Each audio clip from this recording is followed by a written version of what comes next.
வணக்கம் மக்களே! இந்த வீடியோல நம்ம பல பங்குகள் பற்றியான அப்டேட்டெல்லாம் டிஸ்கஸ் பண்ண போறோம். குறிப்பா நம்ம ஃபாலோ பண்ணிட்டு இருக்கக்கூடிய பங்குகள், இதுக்கு முன்னாடி நான் ஃபோக்கஸ் பண்ண பங்குகள் பற்றியான அப்டேட்லாம் இருக்கு. ஸோ எல்லாத்தையும் நம்ம டீட்டெயில்டா டிஸ்கஸ் பண்ணலாம். அதுக்கு முன்னாடி நம்ம இன்னைக்கிட்டே மார்க்கெட் பெர்ஃபார்மன்ஸ பார்ப்போம். நிஃப்டி 50 ஒரு 67 points positive and bank Nifty ஒரு 43 பாயிண்ட்ஸ் நெகட்டிவா க்ளோஸ் ஆயிருக்கு. ஒரு ஃப்ளாட்டான பெர்ஃபார்மன்ஸ் தான் இன்னைக்கு டேல நம்ம மார்க்கெட்ல ஏற்பட்டிருக்கு. பட் போர்ட்ஃபோலியோ ஓரளவு சிறப்பான பெர்ஃபார்மன்ஸ குடுத்திருக்கு. அதே மாரி இன்னைக்கு டேல எஃப்ஐஎஸ் பார்த்தீங்கன்னா, நெட்டா பாசிட்டிவா தான் இருக்காங்க. பட் குறைவான ஒரு அமௌண்ட் இருந்தாலும், எஃப்ஐஎஸ் இன்னைக்கு டேல பாசிட்டிவ்ல இருக்கதே ஒரு நல்ல ஒரு பெரிய விஷயமா பார்க்கப்படுது. ஸோ பிப்ரவரி ஒரு வேள பாசிட்டிவாவே க்ளோஸ் பண்ணிருவாங்களோ! ஆனா, வரக்கூடிய செய்திகள் இத முடிவு பண்ணும். ஸோ இன்னும் பார்த்தீங்கன்னா, சில அன்சர்டனிட்டீஸ் ஓடிட்டு தான் இருக்கு. நம்ம ஆஃப்டர்நூன் கூட பார்த்தோம். பங்களாதேஷோட டெக்ஸ்டைலுக்கு 0 டாரிஃப போட்டிருந்தாங்க. ஸோ இந்த மாரி ஏதாச்சும் ஒண்ணு நடந்துட்டே இருந்ததுன்னா, மார்க்கெட்ல அமைதி இருக்காது. ஸோ மேலயும் கீழயும் ஏறிட்டு தான் இருக்கும். ஸோ அப்படி மேலயும் கீழயும் ஏறுற இடத்துல, எங்க நம்ம இதுக்கு முன்னாடி ஃபாலோ பண்ணிட்டு வந்துட்டு இருந்தோமோ, அந்த இடத்துல ஏதாச்சும் ஒரு அட்ராக்டிவான சான்ஸ் ஏற்பட்டதுன்னா, அப்போ நம்ம ஃபோக்கஸ் பண்றத பத்தி திங்க் பண்ணலாம். அதர்வைஸ் நம்ம பணத்த பத்தினா கொஞ்சம் ஐடியலா வச்சுட்டு இருக்கிறது பெட்டர் அப்படிங்கிறது தான் என்னுடைய கருத்து. ஸோ அடுத்தது நம்ம இன்னைக்கு டே அப்டேட்குள்ள போவோம். நம்ம பார்க்க போறது டைட்டனோட அப்டேட் தான். So almost gold related stock எல்லாமே இந்த நகைக்கடை பங்கு எல்லாமே நல்ல ஒரு பெர்ஃபார்மன்ஸ குடுத்துட்ருக்கு. ஸோ விலை விஷயம் அதாவது ஷேர் பிரைஸ்ல இல்ல. அவங்களுடைய ரிசல்ட்ல நல்ல பெர்ஃபார்மன்ஸ் பண்ணிட்டு இருக்காங்க. நம்ம ஆல்ரெடி இதுக்கு முன்னாடி தங்கமயில் ஜுவல்லரியோட ரிசல்ட்ட டிஸ்கஸ் பண்ணல. பட் இருந்தாலும் அந்த ரிசல்ட்ட நான் பார்த்தேன். ஓரளவு பெட்டரான ஒரு ரிசல்ட்டா தான் இருந்தது. ஸோ அதே மாரி கல்யாண் ஜுவல்லர்ஸோட ரிசல்ட் வந்தது. அதுவும் சூப்பரான ஒரு பெர்ஃபார்மன்ஸ் தான். கல்யாண் ஜுவல்லர்ஸ் போஸ்ட் பண்ணியிருந்தாங்க. பிஎன்ஜி ஜுவல் அவங்களும் பார்த்தீங்கன்னா, பெட்டர் பெர்ஃபார்மன்ஸ குடுத்துருக்காங்க. ஸோ ஓவராலா நகைக்கடை பங்குகள் மோஸ்ட்லி நல்ல ஒரு பெர்ஃபார்மன்ஸ குடுத்துட்ருக்கு. அந்த வரிசையில டைட்டனோட ப்ராஃபிட் 61% ரைஸ் ஆயிருக்கு. ஸோ அருமையான ஒரு பெர்ஃபார்மன்ஸ். பங்கு பார்த்தீங்கன்னா, தொடர்ந்து ஒரு நல்ல உச்சத்த நோக்கி நகர்ந்து போயிட்டுருக்கு. 4200 ரூ. 4300 கிட்ட ட்ரேட் ஆயிட்டு இருக்கு இந்த டைட்டன். ஸோ இந்த காலாண்டு பெர்ஃபார்மன்ஸ் ரியலி இதுக்கு பெட்டரான ஒரு பெர்ஃபார்மன்ஸ். எல்லா குவார்ட்டர் கூட கம்பேர் பண்ணும்போதும் இது டாப் நாட்ச் குவார்ட்டரா டைட்டனுக்கு அமைஞ்சிருக்கு. ஸோ என்கிட்ட டைட்டன்லாம் இல்ல. பட் இருந்தாலும் நல்ல ஒரு பெர்ஃபார்மன்ஸ இந்த காலாண்டுல டெலிவர் பண்ணியிருக்காங்க. அடுத்தது பார்த்தீங்கன்னா, எய்ச்சர் மோட்டாரோட ரிசல்ட் வந்திருக்கு. ஸோ எய்ச்சர் மோட்டாரோட பெர்ஃபார்மன்ஸும் ஒரு நார்மலான ஒரு குரோத்த பார்த்தீங்கன்னா ரெஜிஸ்டர் பண்ணியிருக்காங்க. 1421 கோடி இந்த காலாண்டுல ப்ராஃபிட்டா போஸ்ட் பண்ணியிருக்காங்க. அதே மாரி இயர் ஆன் இயர் அண்ட் போன காலாண்டு கூட கம்பேர் பண்ணும்போது ஒரு பெட்டர் ரிசல்ட்டா தான் இருக்கு. ஆனா, ஸோ இப்போ இவங்களோட இருக்கக்கூடிய வேல்யூவேஷனுக்கும், இவங்க பண்ணக்கூடிய வருவாய்க்கும் சம்மந்தம் இருக்கான்னு கேட்டா டெஃபினட்டா இல்ல. ஸோ வேல்யூவேஷன் அதிகப்படுத்திட்டாங்க. ஆட்டோ ஸ்டாக்ஸ் ராலில இதுவும் நல்ல ஒரு பெர்ஃபார்மன்ஸ குடுத்துருச்சு.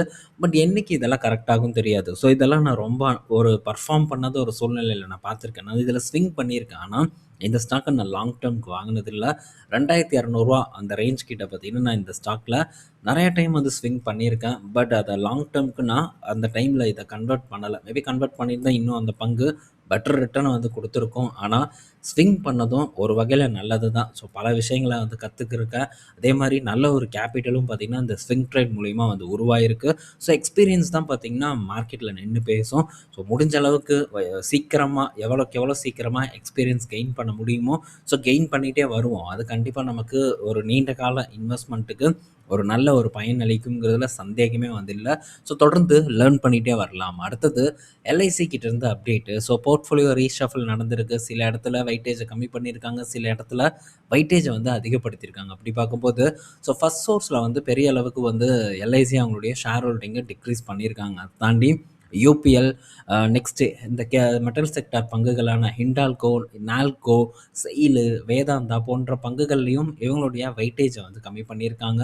ஸோ நவீன் ஃப்ளோரைன்லயும் அவங்களுடைய வெயிட்டேஜ கம்மி பண்ணியிருக்காங்க. அதே மாரி NMDC, Coforge, Voltas, doctor Reddy போன்ற பங்குகள்ல அவங்களுடைய ஷேர் ஹோல்டிங்க இன்க்ரீஸ் பண்ணியிருக்கிறதாவும் இந்த டேட்டா நமக்கு கிடைக்குது. ஸோ ஓவராலா இதுதான் எல்ஐசி பண்ண ஷஃபில். மெட்டல் செக்டார் நல்ல ஒரு பீக்ல இருக்கும்போது, எல்ஐசி பார்த்தீங்கன்னா வித்து லாபத்த உருவாக்குறான். ஆனா நம்ம என்ன பண்ணுவோம், அது ஏறும் ஏறும்ன்ட்டு உட்காந்துட்டு இருப்போம். பட் நல்ல ரேட்ல வாங்குறான், நல்ல ரேட்ல விக்கிறான். இதுதான் இன்ஸ்டிடியூஷனலுக்கும் நமக்கும் இருக்கக்கூடிய ஒரு டிஃப்ரெண்ட்டு என்னதான் எல்ஐசி அப்படி இப்படின்னு வந்து 1000 குறை எல்லாம் சொல்லிட்டு இருந்தாலும் கூட, ஸோ அவன் சரியான நேரத்தில வாங்கி, சரியான இடத்துல ப்ராஃபிட் பண்ணக்கூடிய ஆள் தான். ஸோ அதானி போர்ட்லயும் ப்ராஃபிட் புக் பண்ணியிருக்கான். இங்கே அதுவும் நமக்கு தெரியுது. 7.73லேருந்து கிட்டத்தட்ட 1% வரைக்கும் அவங்களுடைய ஷேர் ஹோல்டிங்கை வந்து டிக்ரீஸ் பண்ணியிருக்காங்க. ஸோ சரியான நேரத்தில் முதலீடு பண்ணி நல்ல ஒரு லாபத்தை புக் பண்ணக்கூடிய ஒரு நிறுவனமாக தான் இந்த இன்ஸ்டிடியூஷனல் வந்து இருக்காங்க. அடுத்தது பார்த்தீங்கன்னா, நம்ம ரிலையன்ஸ் கிட்டேருந்து ஒரு அப்டேட் வந்திருக்கு. ஸோ ரிலையன்ஸ் பார்த்தீங்கன்னா, தொடர்ந்து அக்யூசிஷனை பண்ணிட்டு வந்துட்டு இருக்காங்க. இதுக்கு முன்னாடி உதயமா பண்ணாங்க. இப்போது மன்னா. ஸோ இந்த விளம்பரத்தை கேட்காத தமிழர்களே இருக்க மாட்டாங்க. டெஃபினட்டாக டிவி பார்க்கக்கூடிய அனைவரும் இந்த மன்னாவை வந்து விளம்பரத்தை வந்து பார்த்துருப்பாங்கன்னு நான் நினைக்கிறேன். இந்த மன்னாவை இப்போ பார்த்தீங்கன்னா ரிலையன்ஸ் இண்டஸ்ட்ரீஸ் வந்து வாங்கியிருக்காங்க. ஸோ எவ்வளோக்கு அப்படின்னு பார்த்தா ரொம்ப கம்மிக்கு தான் வாங்கியிருந்தாங்க. ஒரு 160 கோடியோ என்னமோ தான் நான் நினைக்கிறேன். ஸோ இந்த இடத்துல கரெக்ட்டா பிரைஸ் காணோம். பார்த்துட்டு நான் கூட உங்களுக்கு அப்டேட் பண்றேன் நாளைக்கோட வீடியோல. பட் இப்போ இந்த மன்னா பார்த்தீங்கன்னா, ரிலையன்ஸ் கன்சியூமருக்கு கீழ வந்து வருது. இதுக்கு முன்னாடி உதயம், இப்போ பார்த்தீங்கன்னா மன்னா. ஸோ இதெல்லாம் நம்ம தமிழ்நாட்டில கொஞ்சம் ஃபேமஸான ஒரு பிராண்ட்ஸா தான் வந்து இருக்கு. அதெல்லாம் வந்து அக்யூர் பண்ணிட்டு இருக்காங்க. ஸோ ரீஜனல் பிராண்ட்ஸை பார்த்தீங்கன்னா, ரிலையன்ஸ் கன்சியூமர் வந்து இப்போ பெரிய அளவுக்கு வந்து கண்ணு வச்சுட்டு ஃபோக்கஸ் பண்ணி பிடிச்சிட்டு வந்துட்டு இருக்காங்க. ஸோ இது ரிலையன்ஸை பொறுத்தவரைக்கும் ரொம்பவே வந்து நல்ல செய்தி தான். சத்தமில்லாம நல்ல நல்ல பிராண்ட்ஸை உள்ள வாங்கி போட்டு அதை வளர்க்கக்கூடிய ஒரு முயற்சியில ரிலையன்ஸ் இண்டஸ்ட்ரீஸ் பார்த்தீங்கன்னா இருந்துட்டு வந்துட்டு இருக்காங்க. ஸோ ரிலையன்ஸ் ஷேர் ஹோல்டரா எனக்கு இது ரொம்ப ஒரு நல்ல ஒரு விஷயமா தான் வந்து படுது. ஸோ உங்களுக்கு எப்படி படுதுங்கிறத நீங்களும் தாராளமா வந்து கமெண்ட்ஸ் பண்ணலாம். அதுவும் குறிப்பா இப்போ இந்த கேம்பாவை பற்றி பலரும் பேசிட்டு இருக்கிறத நீங்க கேட்டுருப்பீங்கன்னு நான் நினைக்கிறேன். ஸோ என்னைக்கு அஜித்தை பார்த்தீங்கன்னா இதுக்கு போட்டாங்களோ, கேம்பாவோட அந்த ஒரு பிராண்ட் அம்பாசிடர் மாரி வந்து போட்டாங்களோ, அதுக்கப்புறமே கேம்பாவை பற்றியான சர்ச்சைகள், கேம்பாவை பற்றியான பேச்சு. ஸோ இந்த அஜித்தோட ரீசென்ட்டா மங்காத்தா நான் நினைக்கிறேன். அந்த படம் ரிலீஸ் ஆனதுக்கு கட் அவுட்ல பார்த்தீங்கன்னா, கேம்ப கோலாவ எடுத்து வந்து ஊத்திட்டு இருந்தாங்க. அத பார்க்கும்போதே சரியான ரவுஸு. பட் இதெல்லாம் பார்த்தீங்கன்னா, கேம்ப கோலாக்கு மறைமுகமான ஒரு ப்ரமோஷனா வந்து இருக்கு. ஸோ இன்னொரு ஒரு சேனல் நான் பார்த்தேன். ஆல்மோஸ்ட் வந்து ஒரு ரெப்யூட்டடான ஒரு சேனல். அந்த சேனல்ல சில ஒரு கம்பேரிசன் எல்லாம் வந்து கூட போட்டிருந்தாங்க. போட்டு ஸோ அதில பார்த்தீங்கன்னா, கேம்பாவோட டேஸ்ட் வந்து ஆல்மோஸ்ட் ஒரு 75-80% பார்த்தீங்கன்னா, கொக்கோ கோலாக்கு ஈக்குவலா இருக்கு. ஸோ நல்லா தான் இருக்கு அப்படிங்கிற மாரியான ஒரு ரிவ்யூவும் நான் பார்த்தேன். ஸோ வேற லெவல்ல பார்த்தீங்கன்னா, இப்போ ப்ரொமோஷன் வந்து ரிலையன்ஸ் இண்டஸ்ட்ரீஸ் பண்ணிட்டு இருக்காங்க. ஸோ டெஃபினட்டா ஹிட் பண்ணக்கூடிய ஒரு முயற்சியில ரிலையன்ஸ் இருக்காங்க. பண்ணுவாங்க அப்படிங்கிற நம்பிக்கை எனக்கு இருக்கு. ஸோ நம்ம உட்காந்து பார்க்க தான் வந்து போறோம். டெஃபினட்டா ஒரு வளர்ச்சி பார்த்தீங்கன்னா, ரிலையன்ஸ் கன்சியூமர்ல நடக்குங்கிறதுல மாற்று கருத்து இல்ல. அடுத்தது ஸோ மதர்சனோட ரிசல்ட் பார்த்தீங்கன்னா வந்திருக்கு. ஸோ மதர்சனோட பெர்ஃபார்மன்ஸ் பார்த்தீங்கன்னா, இந்த காலாண்டுல ஒரு பெட்டரான ஒரு பெர்ஃபார்மன்ஸா இருக்கு. 1000 கோடி கிட்ட பார்த்தீங்கன்னா, அவங்களுடைய ப்ராஃபிட் வந்து உயர்ந்திருக்கு. அது எதனால அப்படின்னு பார்க்கும்போது, இந்த இன்ட்ரெஸ்ட் இன்கம் வந்து கொஞ்சம் ரெட்யூஸ் ஆயிருக்கு. ஸோ அதாவது இன்ட்ரெஸ்ட் இன்கம்னா, இன்ட்ரெஸ்ட் பே பண்ணக்கூடியது கொஞ்சம் ரெட்யூஸ் ஆயிருக்கு. அதனால பேட்டும் பார்த்தீங்கன்னா, கொஞ்சம் இம்ப்ரூவ் ஆயிருக்கு. பட் இது நல்ல ஒரு பெர்ஃபார்மன்ஸ் தான் இந்த மதர்சனை பொறுத்தவரைக்கி. ஸோ இப்போ இந்த மதர்சன் பார்க்கும்போது, ஒரு நல்ல இடத்துல இருந்தாலும் கூட, இங்க என்ன ஒரு சிக்கல் இருக்குன்னா, இவங்களுக்கு கொஞ்சம் கடன் இருக்கு. அது போக தொடர்ந்து பார்த்தீங்கன்னா, அக்விசிஷன் பண்ணிட்டே இருக்கக்கூடிய ஒரு நிறுவனமாவும் இந்த மதர்சன் இருக்கு. ஸோ அதனால ஏதாச்சும் ஒரு சூழ்நிலையில ஒரு ஸ்லோடவுன் ஏற்பட்டதுன்னா, கம்பெனி பெரிய அளவுக்கு வந்து ஒரு பாதிப்புக்குள்ள வந்து உண்டாகும். ஸோ இதுக்கு முன்னாடி நமக்கு வந்து ஆப்பர்ச்சுனிட்டி கிடைச்சது. ஜப்பானை சேர்ந்த ஒரு நிறுவனம் மதர்சனை வைக்கும்போது 2டே நாள் பெரிய அளவுக்கான ஒரு கரெக்ஷன் ஏற்பட்டு ஒரு ஆப்பர்ச்சுனிட்டி ஏற்படுத்தி குடுத்தது. ஸோ அந்த மாரி கரெக்ஷன் வரும் அப்படின்ட்டு நெனச்சு கூட வந்து பார்த்துருக்க மாட்டாங்க. பட் இதில ஏற்பட்டது. ஸோ ஏதாச்சும் ஒரு சூழ்நிலையில நமக்கு கிடைக்கும். அந்த மாரி கிடைச்சதுன்னா, இந்த மதர்சன ஃபோக்கஸ் பண்ணணும்னு நெனைக்கிறவங்களுக்கு வாய்ப்பு வரும். வந்ததுன்னா நான் கண்டிப்பா அந்த அப்டேட்ட உங்க கூட ஷேர் பண்றேன். ஸோ கண்ட இடத்துல நம்ம வாங்கணும்னா டெஃபினட்டா பணம் பண்ண முடியாது. ஸோ கொஞ்சம் ஏறி இருக்கிற மாரி வந்து தெரியலாம். எல்லாம் ஓகே தான். பட் ரொம்ப வந்து நம்ம சேஃப்டி இருக்கக்கூடிய இடத்துல பணத்த பார்க் பண்றதுக்கு முடிஞ்ச அளவுக்கு வந்து ட்ரை பண்ணணும். ஸோ இதுதான் நம்மளுடைய தாரக மந்திரமா இருக்கணும். அடுத்தது கர்நாடகா பேங்கோட ரிசல்ட் வந்திருக்கு. ஒரு 2.5% பார்த்தீங்கன்னா, நெட் ப்ராஃபிட் வந்து ரைஸ் ஆயிருக்கு. இயர் ஆன் இயர் கூட கம்பேர் பண்ணும்போது. ஆனா, போன காலாண்டு கூட கம்பேர் பண்ணும்போது, இந்த கர்நாடகா பேங்கோட பெர்ஃபார்மன்ஸ் வந்து குறைஞ்சு தான் இருக்கு. அசெட் குவாலிட்டிலலாம் அந்த அளவுக்கு ஒரு பெரிய இம்ப்ரூவ்மெண்ட் எல்லாம் வந்து இந்த கர்நாடகா பேங்க் வந்து பண்ணல. ஒரு ஃப்ளாட்டான பெர்ஃபார்மன்ஸை கொடுத்துருக்காங்கன்னு சொல்லலாம். ஃப்ளாட் டூ டிக்ளைனான ஒரு பெர்ஃபார்மன்ஸ் தான் இந்த கர்நாடகா பேங்க்ல வந்து ஏற்பட்டிருக்கு. பல காலாண்டுகளா உங்களுடைய பெர்ஃபார்மன்ஸ் பார்க்கும்போது ஒரே இடத்துல தான் வந்து இருந்துட்டுருக்கு. அசெட் குவாலிட்டியில எந்த விதமான ஒரு இம்ப்ரூவ்மெண்ட்டும் பார்த்தீங்கன்னா பண்ணாம தான் வந்து இருக்காங்க. ஸோ என்ன நடக்குதுங்கிறத நம்ம பொறுத்திருந்து பார்ப்போம்.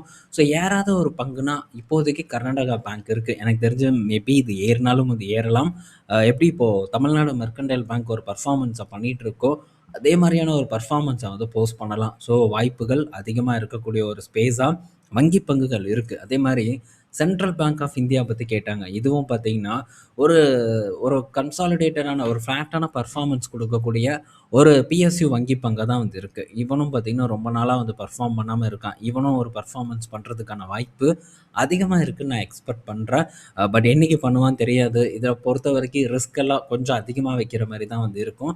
ஸோ, இப்பவும் இதுவும் ஒரு நல்ல வேல்யூவேஷன்ல இருக்கு. என்னைக்கு ஏறுவான்னு தெரியாது. மேபி 1 வருஷம் கூட ஆகலாம். வாங்குனதுக்கப்புறம் ஒரு ஏற்றத்த குடுக்கறக்கு. பட் இங்கேயும் வந்து ஒரு கண்ண வச்சுக்கோங்க சைட்ல. பங்கு பார்க்கும்போது ஒரு நல்ல கரெக்ஷன் ஆயி, ஸோ ஒரு நல்ல பாட்டம் தொட்டுருச்சு. தொட்டுட்டு அப்படியே தான் பார்த்தீங்கன்னா, அதே ஒரு சப்போர்ட்ட பேஸ் பண்ணி தான் ஓடிட்டுருக்கு. எனக்கு தெரிஞ்சு ஏதோ ஒரு சூழ்நிலையில ஒரு பிரேக் அவுட் நடக்கும். இந்த சென்ட்ரல் பேங்க் ஆஃப் இந்தியால அப்படின்னு நான் எக்ஸ்பெக்ட் பண்றேன். வெயிட் பண்ணி பார்ப்போம். பட் நீங்களும் உங்க சைட்ல இத ஃபாலோ பண்ணி பாருங்க. ஓகே. அடுத்தது பார்த்தீங்கன்னா ஸோ பெல்லுக்கு பார்த்தீங்கன்னா, ஒரு ஆர்டர் வந்து கிடைச்சிருக்கு. ஒரு கான்ட்ராக்ட் வந்து வின் பண்ணியிருக்காங்க. ஸோ யார்கிட்ட இருந்து அப்படின்னு பார்த்தீங்கன்னா, அவங்க கிட்ட இருந்தே வந்து வின் பண்ணியிருக்காங்க. ஸோ என்னன்னா, பெல் அதுக்கப்புறம் கோல் இந்தியாவோட ஜாயிண்ட் வென்ச்சர். இதில பெல் பார்த்தீங்கன்னா, ஒரு 49% வந்து ஸ்டேக் வச்சிருக்காங்க இந்த ஜாயிண்ட் வென்ச்சர்ல.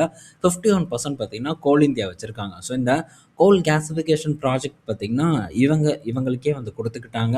ஸோ இது பெல்ல பொறுத்தவரைக்கும் ஒரு நல்ல செய்தி தான். பாசிட்டிவான நியூஸ் ஒரு கான்ட்ராக்ட் உள்ள வந்து வருதுறது வரவேற்கத்தக்க ஒரு விஷயம் தான். அடுத்தது ஃபினோலெக்ஸ் கேபிளோட ரிசல்ட் வந்திருக்கு. ஸோ ஃபினோலெக்ஸ் கேபிள் பார்த்தீங்கன்னா, ஒண்ணும் சூப்பர் டூப்பர் பெர்ஃபார்மன்ஸ் எல்லாம் ஒண்ணும் போஸ்ட் பண்ணல.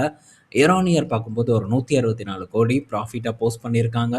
போன காலாண்டு கூட கம்பேர் பண்ணும்போது, அதுக்கு முந்தைய காலாண்டு கூட கம்பேர் பண்ணும்போது, ஒரு ஃப்ளாட்டான பெர்ஃபார்மன்ஸ் தான். போன காலாண்டுல ஒரு 163 கோடி கிட்ட வந்து பண்ணியிருக்காங்க. ஸோ பெரிய ஒரு பெர்ஃபார்மன்ஸ் எல்லாம் வந்து ஃபினோலெக்ஸ் கேபிள்ல ஏற்படல. ஸோ ஃப்ளாட்டா நடந்திருக்கு. அது மட்டும் இல்ல, உங்களுடைய இந்த ரா மெட்டீரியல் காஸ்ட் பார்த்தீங்கன்னா, ஒரு இம்பேக்ட்ட வந்து ஏற்படுத்தியிருக்கு. பட் இவங்களும் அவங்களுடைய ப்ராடக்ட்டுக்கான பிரைஸ ஒரு 12% வரைக்கும் உயர்த்தியிருக்கிறதாவும், இந்த காலாண்டோட அறிக்கையில வந்து இவங்க தாக்கல் பண்ணியிருக்காங்க. பட் ரா மெட்டீரியல் காஸ்ட் வந்து உயர்ந்திருக்கு அப்படிங்கிறத நம்ம இந்த இடத்துல பார்த்து தான் வந்து ஆகணும். பட் ஃப்ளாட்டான ஒரு பெர்ஃபார்மன்ஸ் இருந்தாலும் கூட இன்னைக்கு டேல ஒரு நல்ல பெர்ஃபார்மன்ஸா இந்த ஃபினாலெக்ஸ் கேபிள் வந்து குடுத்திருக்கு. ஸோ எப்படி பெர்ஃபார்ம் பண்ணுது அப்படிங்கிறத நம்ம பொறுத்திருந்து வந்து பார்ப்போம். ஸோ இதுதான் உங்களுடைய ரிசல்ட். மோஸ்ட்லி பல பங்குகள் பற்றியான அப்டேட் எல்லாம் வந்து நம்ம டிஸ்கஸ் பண்ணியிருப்போம். இதெல்லாம் பயனுள்ளதா இருக்கும்னு நான் நினைக்கிறேன். ஸோ இன்னொரு பங்க நான் மிஸ் பண்ணிட்டேன். அது ஜிஎன்எஃப்சி. ஸோ ஜிஎன்எஃப்சியோட பெர்ஃபார்மன்ஸ் பார்த்தீங்கன்னா, இந்த காலாண்டுலாம் பெட்டரா இல்ல. என்னதான் ஆப்பரேட்டிங் ப்ராஃபிட் நல்லா இருந்தாலும், அதர் இன்கம் பார்த்தீங்கன்னா டிக்ளைன் ஆயிருக்கு. இதன் காரணமா இவங்களுடைய காலாண்டு பெர்ஃபார்மன்ஸ் பார்க்கும்போது டிக்ளைன் ஆயிருக்கு. ஸோ ஆப்பரேட்டிங் ப்ராஃபிட் ஒரு 181 கோடி இருக்கு. இயர் ஆன் இயர் கூட கம்பேர் பண்ணும்போது, போன காலாண்டு கூட கம்பேர் பண்ணும்போது ஃப்ளாட்டா வந்து இருக்கு. பட் அதர் இன்கம் வந்து ட்ராப் ஆயிருக்கு. ஸோ இதனால இவங்களுடைய பெர்ஃபார்மன்ஸும் டிக்ளைன் ஆயிருக்கு. பட் ப்ராஃபிட்டபிளா தான் இந்த கம்பெனி இப்பவும் ஓடிட்டுருக்கு. என்ன நடக்குதுங்கிறத நம்ம வெயிட் பண்ணி பார்ப்போம். பெரிய ஒரு பெர்ஃபார்மன்ஸ் இல்ல. மேபி ஏதாச்சும் ஒரு சேஞ்சஸ் வந்து நான் பண்ணுனேன்னா, அந்த அப்டேட்ட கண்டிப்பா உங்க கூட நான் ஷேர் பண்றேன். ஸோ என்ன நடக்குதுங்கிறத மட்டும் நம்ம தொடர்ந்து வந்து ட்ராக் பண்ணுவோம். ஸோ இந்த வீடியோல நம்ம பல இன்ஃபர்மேஷன் பத்தி பார்த்துருப்போம். பயனுள்ளதா இருக்கும்னு நான் நினைக்கிறேன். ஸோ நாளைக்கு நம்ம இன்னொரு வீடியோல மீட் பண்ணுவோம். பாய் மக்களே!